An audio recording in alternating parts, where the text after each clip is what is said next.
La niña de sus ojos, de Antonio Díaz Villamil. Capítulo 12. 3 días con sus noches duró la celebración del alferado de la Virgen de los Remedios en la casa de los esposos Perales. Es cierto que cada vez fue haciéndose más reducido el círculo de los festejantes. El último día solo habían concurrido los de más intimidad de la familia. Pero ello no fue obstáculo para que la comilona y las libaciones dejaran de ser tan intensas como el primer día. La despensa y los depósitos de licores, bien provistos aún, pudieron sostener sobradamente los festejos por todo ese tiempo. Amanecido el cuarto día, los prestes estaban agotados físicamente para mantener por más tiempo el tren de la fiesta. Muy entrada la mañana, se levantaron doña Saturnina y don Ciriaco. Tenían el organismo estragado por los excesos de los días anteriores. Especialmente su sistema nervioso estaba desquiciado y les hacía sentir esa depresión psíquica que los bebedores criollos llaman la canción. El cuerpo calenturiento y en la garganta una sequedad de desierto tórrido. En suma, estaban en ese estado post-alcohólico que la gente del pueblo llama chaki.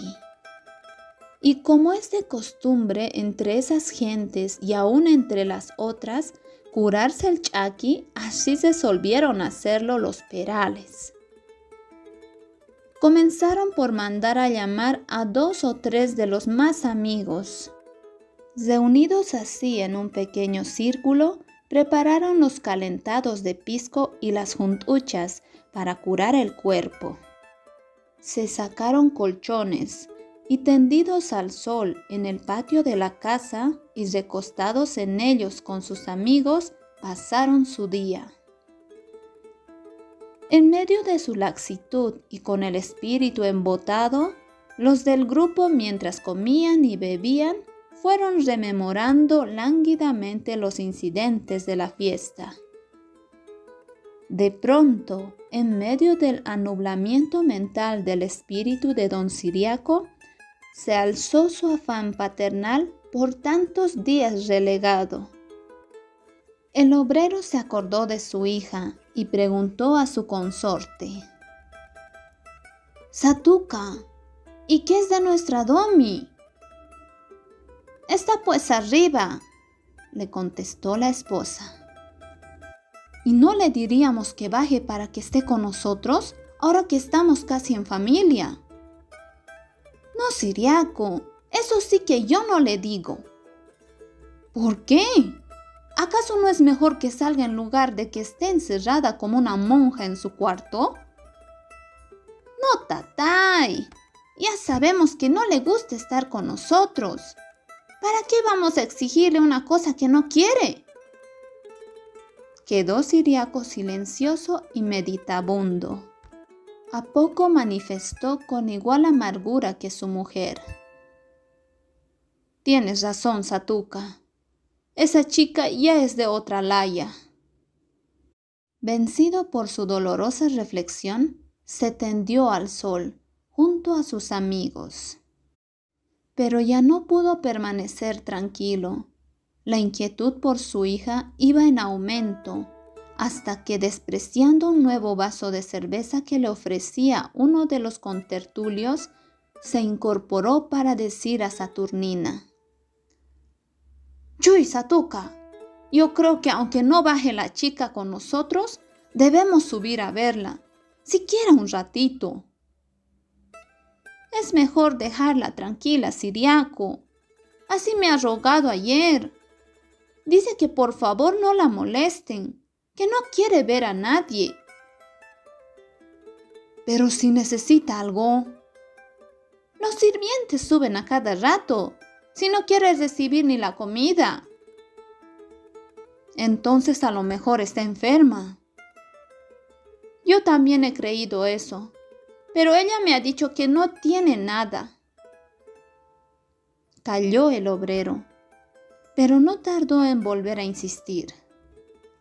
El corazón me dice que algo siempre debe tener esa chica. Subiré nomás a verla. Seguro que la vas a molestar entrando a su cuarto. Claro será. Subió don Ciriaco hasta el piso alto. Desde la puerta y con medrosa voz se anunció a su hija. Penetró solo cuando una voz débil le dio el permiso. Domi no estaba en el living, pasó al dormitorio y allí quedó demudado al encontrar desfallecida a su hija. La muchacha estaba de sufrir una gravísima crisis nerviosa. Poco antes de llegar su padre, estaba recobrando el conocimiento. Tenía el semblante extremadamente pálido y sus miembros adormecidos aún no la obedecían, siquiera para levantarse del suelo en el que yacía tendida y buscar la cama. Al ver aquello, don Ciriaco salió de un salto al corredor a dar a voz de alarma, que fue cosa de un instante. ¡Satuca! ¡No sé qué tiene nuestra Domi! La chola, arrojando los vasos y botellas que tenía junto a sí, se apartó del grupo y trepó desolada las gradas. Los amigos la siguieron azorados y se agolparon a la puerta, mientras Saturnina entraba a la alcoba. Entre ella y Ciriaco acudieron a la joven y la colocaron solícitamente sobre la cama. ¿Qué tienes, hijita?, exclamó la chola afligida, sin atreverse como hubiera deseado a acariciar esa frente que en el sudor frío bañaba, adhiriéndose a la piel algunas quedejas de cabello.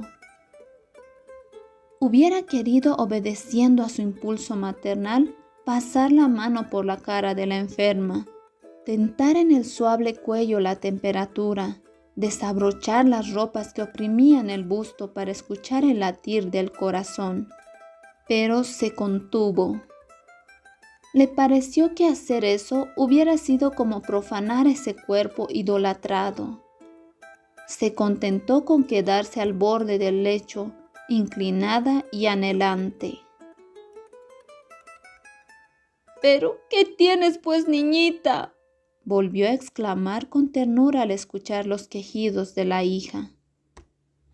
No sé, mamá, no sé lo que me ha pasado.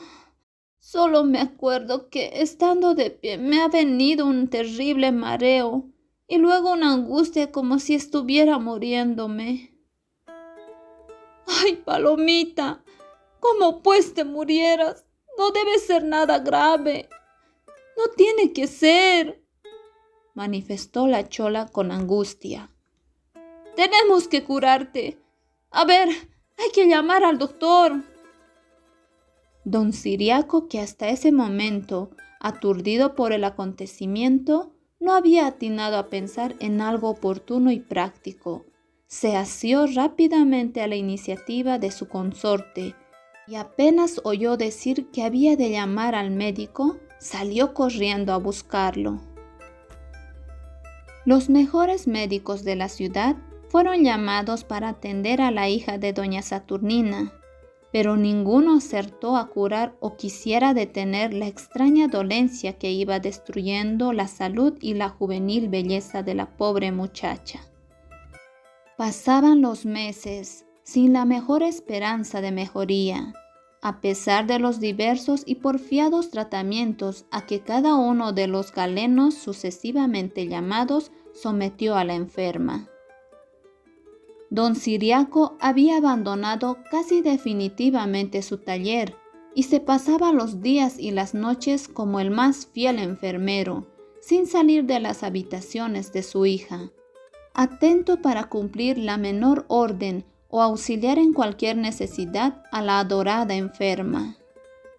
Por su parte, doña Saturnina también procuraba quedarse junto a su hija el mayor tiempo posible y solo de tarde en tarde iba con repugnancia a su puesto de mercado, nada más que porque no se dañara la fruta que le llevaban sus caseros.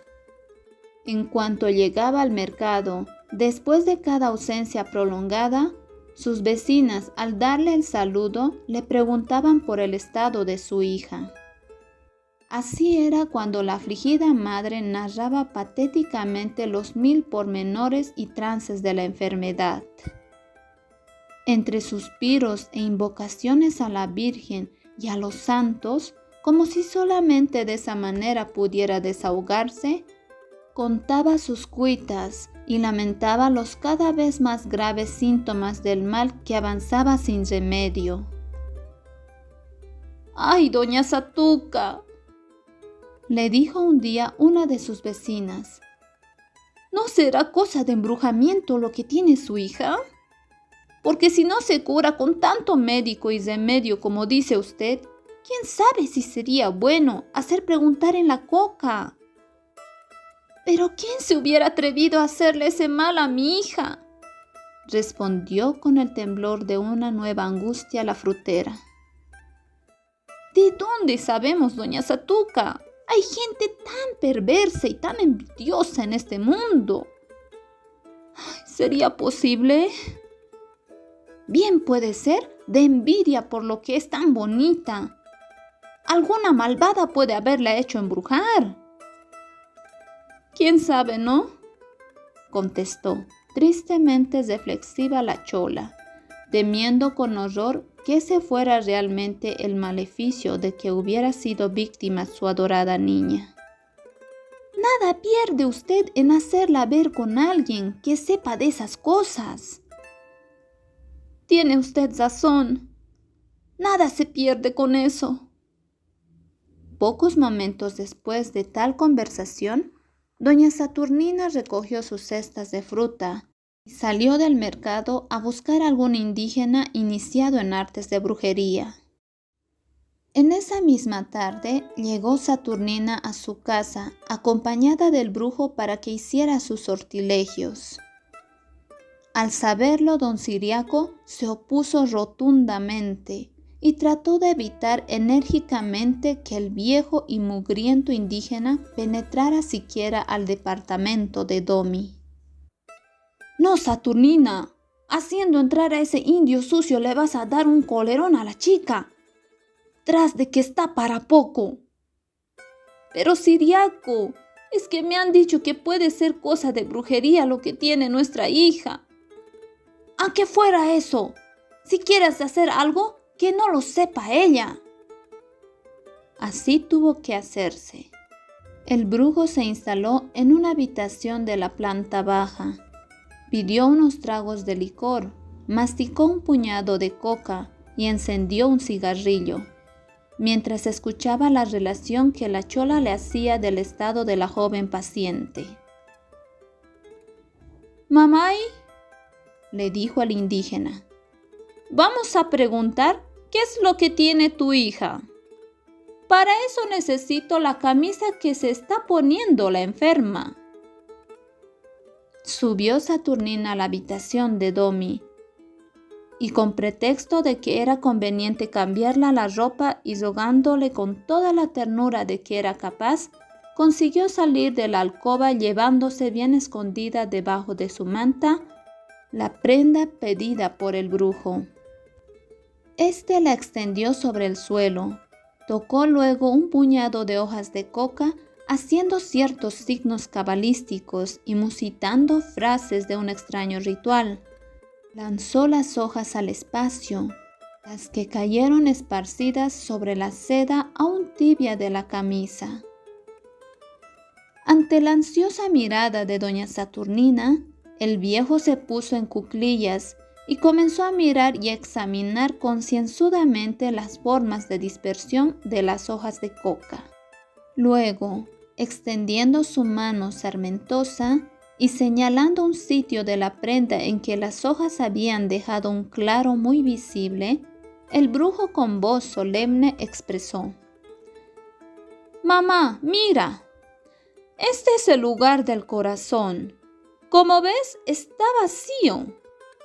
Luego, señalando un amontonamiento de coca que había caído en el suelo fuera de la prenda de Domi, continuó. Aquí, esto que ves es el corazón que está lejos, fuera del cuerpo de la señorita. ¿Y ahora eso qué quiere decir?, demandó con zozobra la mujer. Quiere decir que tu hija ha perdido el corazón y que hay que buscarlo para que se cobre la salud. ¿Y se puede lograr eso? Sí, yo voy a ir a buscar ese corazón. Esta noche, que es jueves, voy a subir al Calvario. Tienes que darme para incienso, grasa de gato montés y romero. Voy a quemarlos en la cumbre del cerro y llamar a los 4 vientos a la Hayu, alma de tu hija, para que vuelva a su lugar. Eso mismo tengo que repetir durante 3 jueves. Ya verás cómo he de conseguir que sane la niña. La chola, habituada por herencia y educación a creer en supersticiones, no dudó de las palabras del indígena.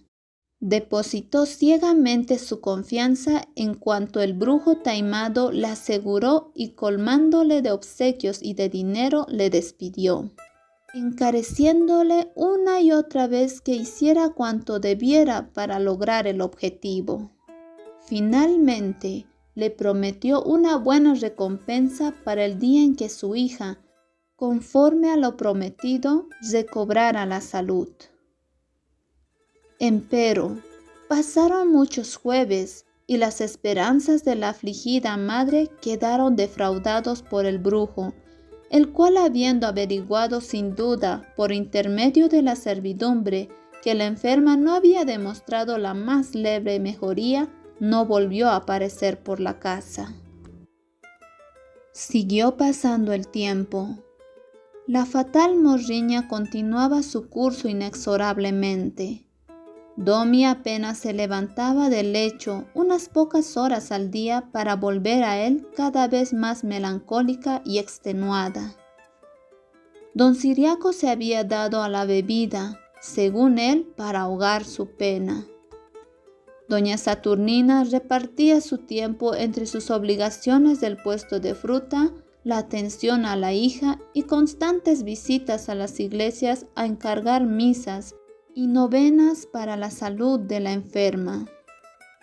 Uno de esos días en que Saturnina porfiaba cariñosamente a su hija con el propósito de hacerla tomar una taza de caldo, al verla tan macilenta y triste, creyó por fin haber encontrado la causa de esa dolencia pertinaz. «Dime, hija, ¿no estás amartelada?» «¿Qué es eso, mamá?», le preguntó ella con voz apagada y melancólica. «Es pues enfermarse del corazón por extrañar algo que se quiere mucho».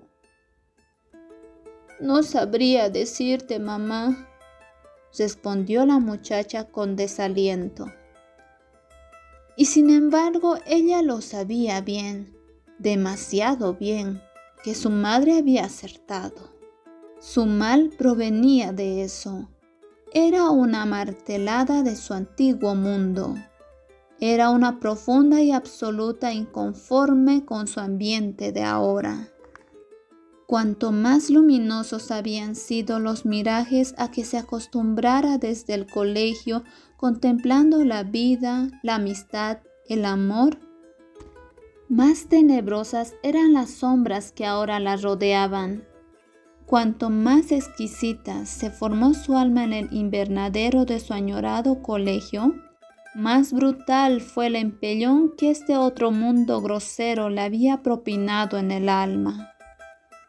Cuanto más cultivada había sido su inteligencia, más preciso y amargo era el examen comparativo entre lo que ella hubiera querido ser y lo que era en la realidad de su hogar, de su familia y de su ambiente.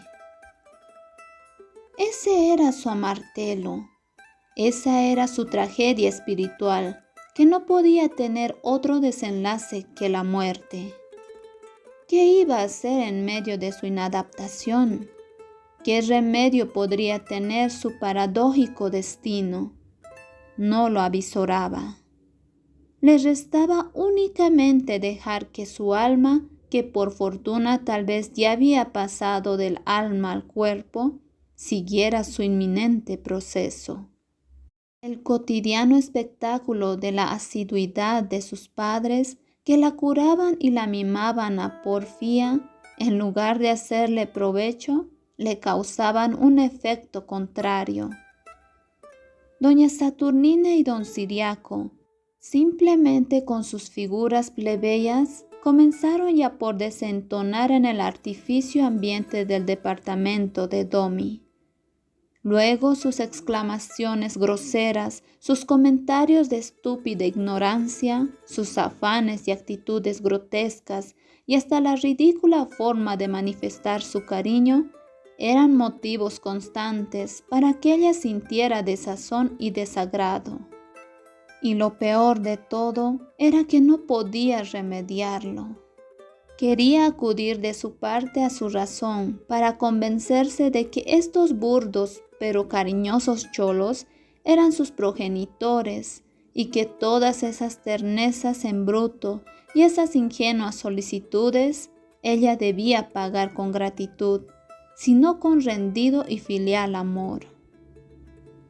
Pero ese forzado razonamiento no tenía la suficiente fuerza para dictarle una sola respuesta amable, ni siquiera una mirada de correspondencia afectuosa.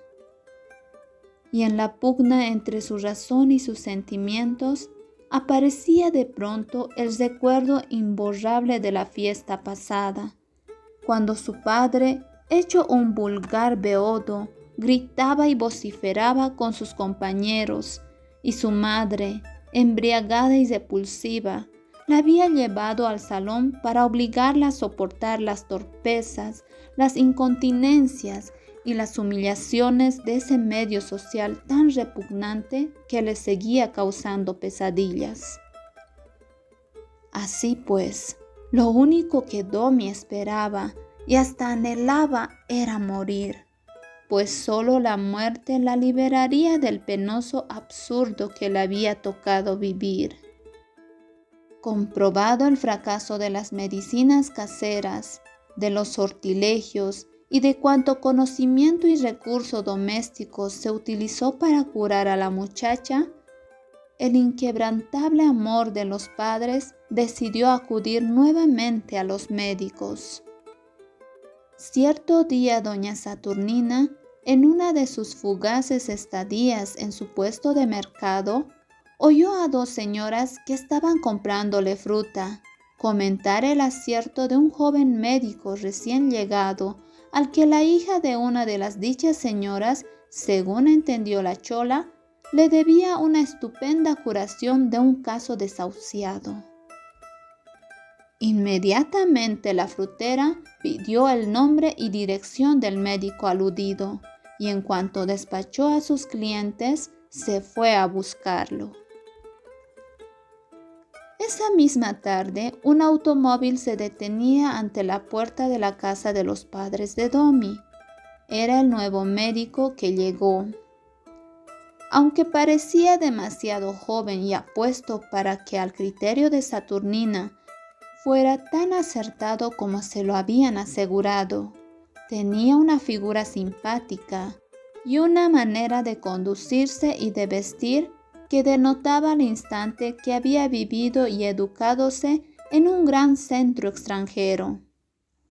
A pocos momentos después, el doctor, sentado junto a la cama de la paciente, escuchaba con atención la perorata incansable, las explicaciones y los detalles de la enfermedad que doña Saturnina y don Ciriaco le daban en su pintoresco y plebeyo lenguaje. Enseguida, por las contestaciones que obtuviera de la muchacha a sus preguntas, el médico dedujo inteligentemente la verdadera situación de la enferma. Hizo su composición del lugar y comprendió que aquel cuadro familiar tenía algo extraño y chocante a primera vista. Excelente psicólogo. El joven Galeno clasificó nítidamente las dos naturalezas en violento contraste. Aquellos dos padres groseros y primitivos, y aquella jovencita delicada, culta, bella y profundamente sensitiva. Antes que el caso clínico propiamente dicho, le interesó el fenómeno subjetivo, extraordinariamente típico de aquel hogar que a su juicio extrañaba un serio y apasionante problema social. Con esta base para iniciar su labor, el doctor se dispuso a considerar el aspecto clínico. Ordenó a los padres que salieran de la alcoba y se quedó a solas con la enferma. Al instante notó que la enferma, al verse libre de la porfiada asiduidad de sus padres, parecía haber quedado aliviada de algo que hasta entonces parecía le importunaba fuertemente. Esa observación fue un nuevo testimonio que sirvió al profesional para plantear el caso en el verdadero campo que hiciera posible la solución. Señorita, ¿verdad que usted no ha vivido antes junto a sus padres? Es verdad, doctor.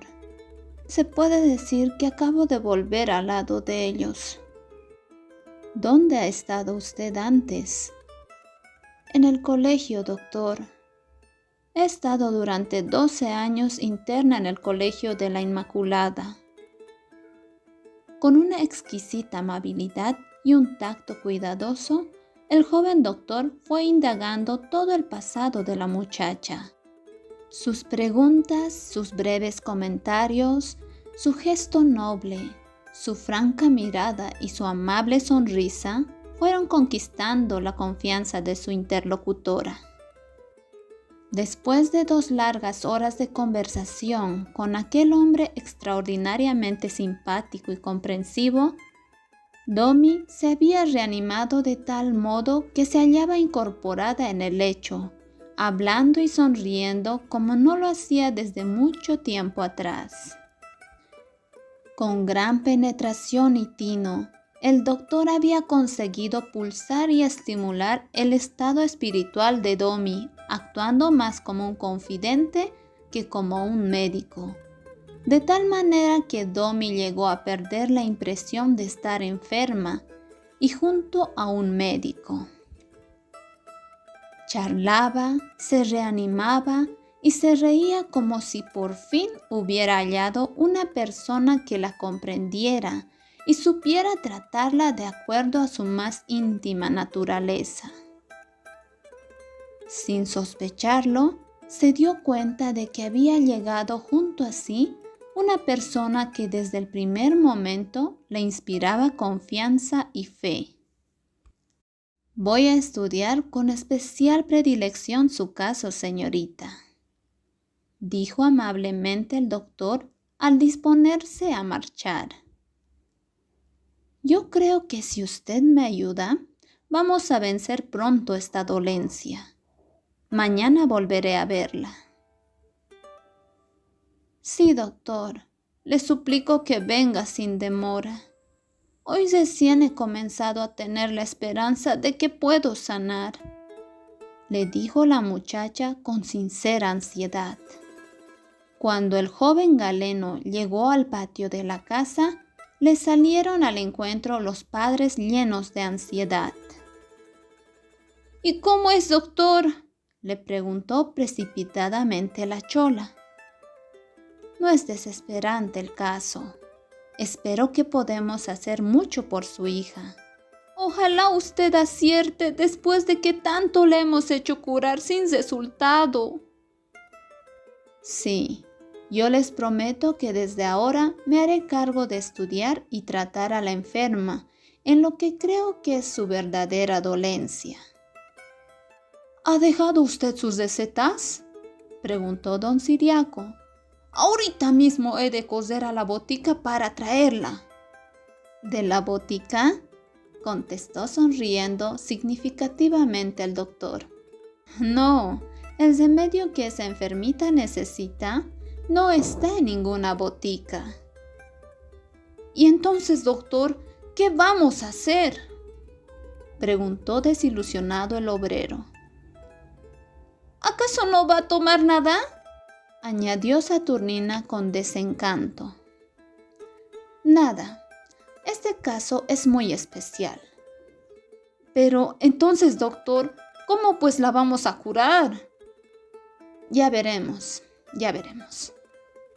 Por ahora no se preocupen, déjenla tranquila. Suban a verla lo menos que puedan. Eso es todo. Hasta mañana. Salió el doctor dejando desalentados a los dos cholos. Al quedarse solos, se miraron acongojados, como si se tratara de comunicarse su mutua decepción por lo que acababan de escuchar, hasta que Saturnina, retirándose de Ciriaco con la cabeza rendida de tristeza, se alejó murmurando: ¡Guau! Este doctor. Entretanto, la enferma, allá en la penumbra de su alcoba, había quedado mucho más sosegada que cuando la encontrara el médico. Aquellas 2 horas de conversación amigable, casi sin tocar asuntos de su malestar físico, le había servido de sedante. Luego, la reacción que a iniciativa del médico le había hecho de su pasado, si bien no había llegado a comprender los detalles íntimos, le sirvieron a la muchacha como un desahogo por primera vez. Y por fin la atenta y cordial manera como él la escuchaba y demostraba su comprensión le dieron la alentadora certeza de que todo cuanto ella decía y le preocupaba era apreciado y avalorado en toda la significación y trascendencia que hasta entonces ella solo había dado a su absurda situación. Ninguno de los médicos que la habían atendido le fue tan simpático ni le despertó tan completa confianza. Aquellos se habían concretado a examinar la presión arterial, el funcionamiento del corazón, las reacciones nerviosas y muchos otros fenómenos puramente orgánicos, y luego a prescribir el tratamiento que, con pequeñas diferencias, todos repitieron hasta el cansancio y sin el mero resultado.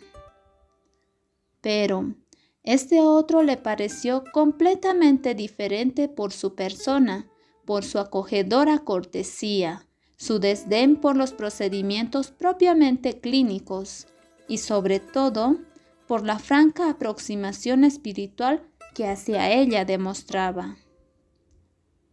Aquella noche se durmió con menos agitación y malestar, pensando y esperando en que llegara el siguiente día y con él se repitiera la visita del nuevo doctor. Tal como había prometido, el doctor volvió a ver a Domi todos los días y con estricta puntualidad.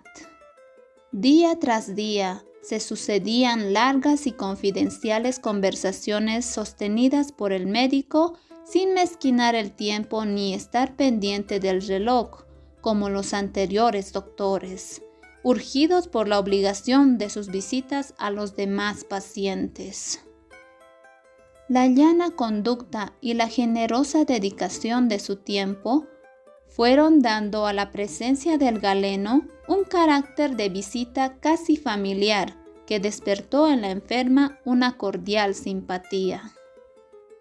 En una de tales visitas, cuando el doctor juzgó que Domi estaba suficientemente restablecida para soportar el planteamiento de su situación, le habló así: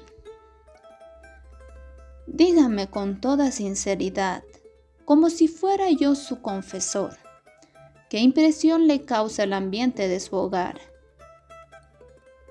«Me es insoportable, doctor». Ya lo imaginaba. Usted ha sido educada para otra cosa. ¿Y cuál es el estado de su espíritu con respecto a sus padres? Todo un dramático conflicto, doctor. Ellos me idolatran a su manera, pero le diré por fin a usted, Sus sacrificios, sus desvelos, su amor no alcanzan a despertar en mí, no digo afecto filial, ni siquiera elemental gratitud, que pudiera imponerme el deber de transigir con sus ideas y tolerar sus costumbres y hasta su misma presencia. ¿Se da usted cuenta, doctor, de lo que todo eso significa?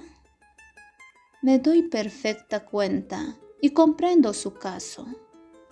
Usted es más que una inadaptada, y por eso su mal es de descentramiento espiritual y social y de amargura afectiva. ¿Y eso tiene remedio, doctor? Sí tiene. Y está usted en el camino de su curación, señorita. ¿Verdad, doctor? Y al preguntarle así, la cara empalidecida de Domi y su constante gesto de melancolía se iluminaron con una leve sonrisa y una luz de aliviadora esperanza asomó a sus lindos ojos negros. El doctor le contempló con suma atención y glosando ese gesto de alivio de la muchacha, le dijo: «Se lo aseguro, y así lo prueba esa su sonrisa, esa luz de sus ojos y ese su mínimo afán de vivir que demuestra después de su anterior pesimismo. Lo que usted necesitaba, ante todo, era un confidente, una persona que, haciéndose cargo de la secreta naturaleza de su dolencia, la comprendiera y supiera infundirle el empeño de vivir y de luchar». «Sí, doctor, eso es lo que yo necesito», exclamó la muchacha con sincera vehemencia. «Necesito un amigo, un verdadero amigo». Mientras manifestaba eso, su mano delicada como un tibio pétalo de lirio se levantó de las blondas del lecho en actitud de un profundo anhelo de amistad. La mano del doctor se lanzó también varonil y cordial, y esas dos manos apretadas en afán de mutua simpatía subrayaron más elocuentemente aún las frases que entre ambos continuaron. «Seré su amigo, señorita. Seré su amigo para transmitirle toda la fe y la ayuda que necesita». «Gracias, con toda el alma, doctor». «Lucharemos los dos contra su mal, que no es más que el de amargura y de soledad, y venceremos. Lo más importante es luchar, y para luchar solo hace falta tener un ideal. En su caso, con su educación y su gran categoría espiritual, usted muy fácilmente ha de vislumbrar ese ideal, es decir, una causa noble y grande que la levante de sus actuales desesperanzas, que le haga perder de vista el absurdo social en que vive y que le estruja el alma. Sí, necesita usted una gran finalidad a la que usted pueda consagrar su juventud, su talento y las bellas virtudes que revela su alma profundamente sensitiva». «¿Y qué ideal podría ser ese, doctor?» «Oh, no hay que apresurarse. Es cuestión de que ambos vayamos meditando con calma. Un ideal no se busca como quien elige un traje. Pero estoy seguro de que de su misma situación actual ha de nacer una inquietud que, tomando cuerpo y determinándose de acuerdo a su espíritu, ha de convertirse en su ideal, en su razón de ser y de vivir». «Sí, doctor, deseo eso. Quiero amar y luchar por algo que me haga olvidar mi origen de señorita fracasada y de mujer que concibió un imposible. Eso es lo que anhelo con toda mi alma». Al expresarse así, su mano, cobrando insospechado vigor, se apretó a esa otra mano próxima, fuerte y noble, como si esa fuera por el momento la mejor forma de concretar aquel ideal que su amigo le anunciaba. Cada visita del doctor era una nueva dosis de aliento que se iba traduciendo en positivos factores de una lenta pero segura mejoría, complementada con la administración de tonificantes y remedios tan sagazmente prescritos que no tenían para la enferma el sabor de odiosas medicinas. Domi muy pronto estuvo en condiciones de manifestarse ya en pie durante una nueva parte del día. Se le fue despertando el apetito. Aumentó ostensiblemente de peso. Sus colores y sus encantos tornaron a manifestarse, aunque incipientes todavía, pero por ello mismo más delicados y graciosos. Se hubiera podido decir que la muchacha era el esbozo de una obra maestra sobre la cual el inspirado artista añadía cada día un detalle de líneas, color o de luz, para ir completando fervorosamente su obra. El artista era el joven Galeno, quien insensiblemente también, atraído por sus sentimientos, se fue encariñando tanto que con el transcurso del tiempo no hubiera sabido decirse a sí mismo si estaba actuando dentro de los límites de su deber puramente profesional o si sus afanes correspondían ya a otra clase de afecciones. Por su parte, Domi cooperaba con todos sus recursos personales en la labor de su médico.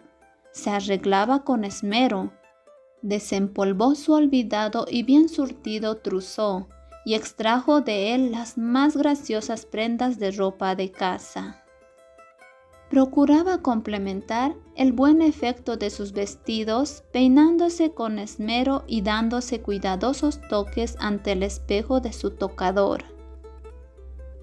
Una tarde, Domi, cuidadosamente vestida con un traje recién estrenado y muy mono, al ver llegar al médico, le preguntó: ¿Le gusta este vestido, doctor? Es precioso y le sienta muy bien. Lo he estrenado ahora, doctor. Sonrió el joven y mirando complacido a la muchacha, comentó: Esa su actitud es un dato que revela que ya está usted reconciliándose con el mundo. ¿Por qué, doctor? Pues su preocupación de parecer bien a los demás es un síntoma inequívoco de lo que le digo. Tanto se iba acostumbrando la muchacha a la presencia de su médico que al despedirse éste en los días sábados o vísperas de fiestas, no podía contenerse de expresar su pena por la ausencia del doctor durante el siguiente día. En una de estas ocasiones, el galeno, llevado por su impulso, manifestó a la muchacha: Mire, Domi, para mañana, que es domingo, me tomo la libertad de invitarme a tomar el té aquí. ¿Le parece bien? Sí, doctor. Está maravillosamente bien, le respondió ella con una dulcísima y agradable sonrisa.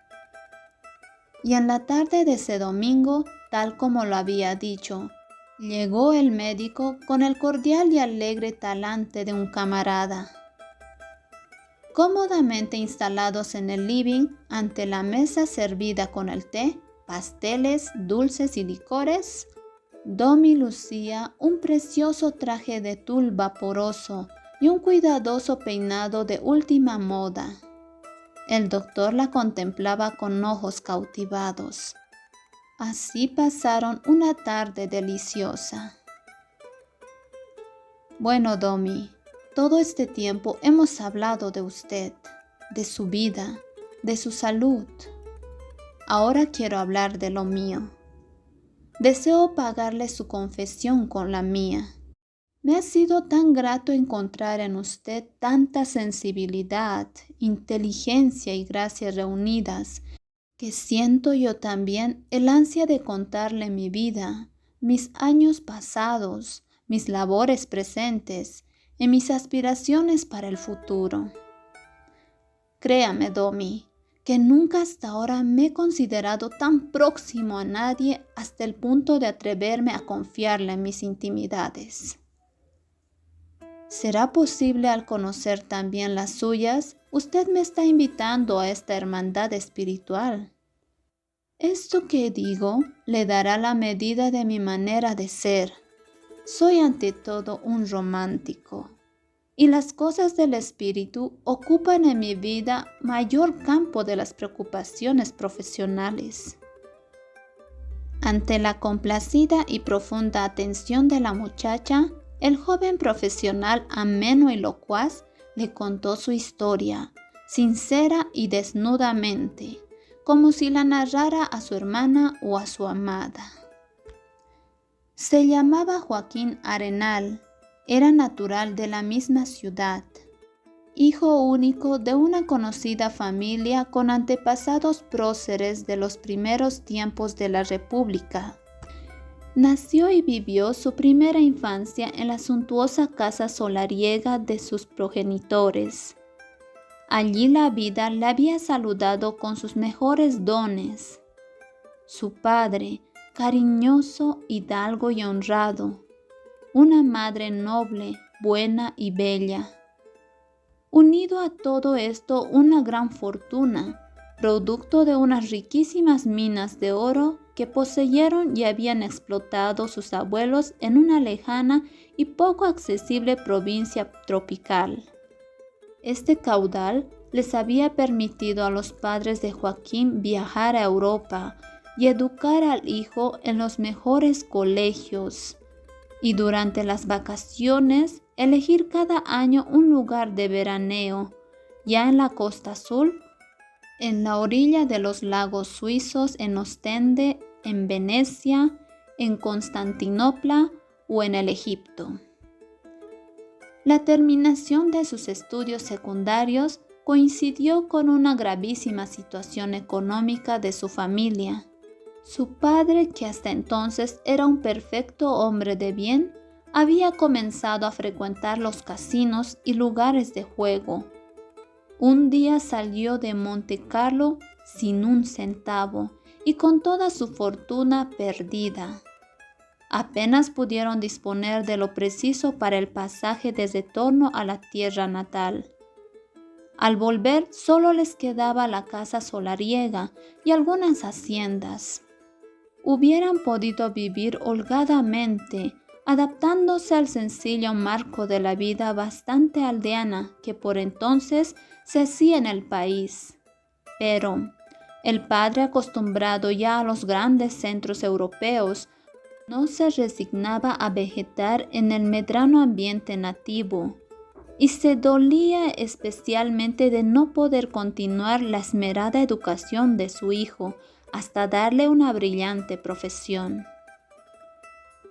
Por eso resolvió consagrarse afanosamente a rehacer su antigua fortuna. Como era lógico, eligió la minería. Sobre las propiedades que aún le restaban, contrajo un crédito préstamo que lo invirtió íntegramente en la adquisición, habilitación y explotación de unos yacimientos adquiridos a unos provincianos. Durante un año porfió en organizar y montar los trabajos con la seguridad de lograr una magnífica producción. Pero al cabo de ese tiempo, las minas resultaron pobres. Una quiebra espantosa fue el resultado de sus afanes. Y un día, el hidalgo, acosado por las obligaciones financieras, con el alma obscurecida por el tremendo contraste, tuvo la inaudita decencia de poner trágico fin a su vida.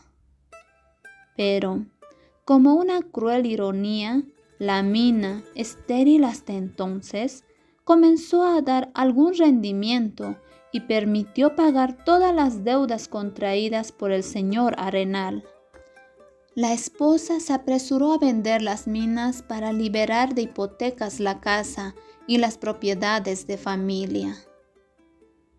La madre de Joaquín, mujer empeñosa e inteligente, no solo soportó el golpe de su trágica viudez, sino que algún tiempo más tarde arregló de tal manera la administración de sus bienes que pudo, vendiendo algunas de sus propiedades y conservando la renta de otras, enviar a su hijo a Europa para que continuara sus estudios universitarios, mientras ella se quedaba en el país para sostener con economías y ahorros la estadía y aprendizaje de Joaquín durante los largos años que necesitaba para vencer su carrera. De esa manera el joven volvió al extranjero, llevándose como control para su conducta y lección inolvidable para su vida la desgracia ocurrida a su padre. Joaquín hubiera deseado, de acuerdo con sus antiguas inclinaciones, dedicarse al arte o a la literatura.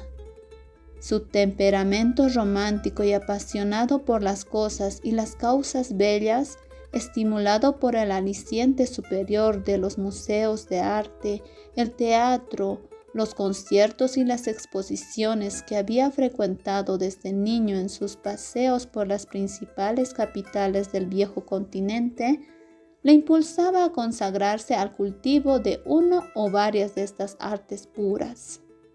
Pero, frente a las duras lecciones de la vida y sobre todo al cambio de su situación económica, tuvo que decidir muy cuerdamente por elegir una carrera más práctica y socorrida que le permitiera volver a su país para vivir de ella y poder retribuir los abnegados y generosos desvelos de su madre.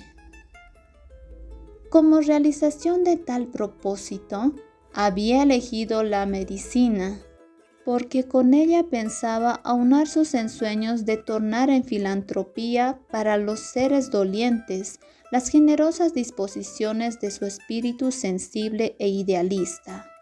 Se inscribió en una de las más acreditadas universidades y se consagró a sus estudios con tesón y entusiasmo. Cuando ya estaba por rendir el examen de cuarto año de la facultad, recibió la tristísima noticia de la muerte de su madre. La fatal nueva estuvo a punto de causarle un contraste de las pruebas de la universidad. Tuvo que hacer milagros de entereza y resignación para salir adelante.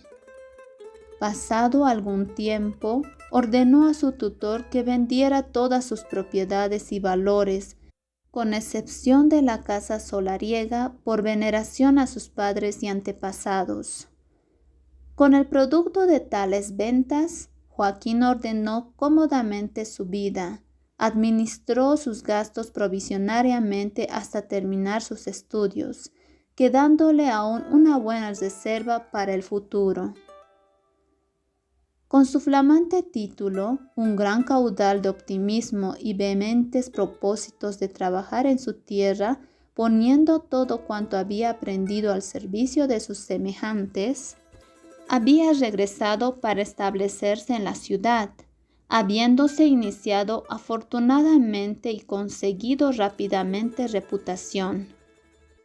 Un solo detalle le fue ingrato: entrar en su vieja casona y verse aislado espiritualmente, sin tener entre quienes le rodeaban nadie que fuese capaz de hermanarse con su alma. En ese momento había comprendido que era un solitario por razón de la incomprensión de los suyos. Por eso ahora comenzaba a sentirse contento de haber hallado en Domi la mujer exquisitamente conformada para ser la verdadera amiga y confidente. Mientras el doctor Arenal contaba todo eso con la sencilla y veraz manera de un cabal hombre de bien, Domi escuchaba cautivada. Cuánto bien le hacía oírle. El hecho de ser la depositaria de las intimidades de ese hombre la convertía en partícipe de su destino.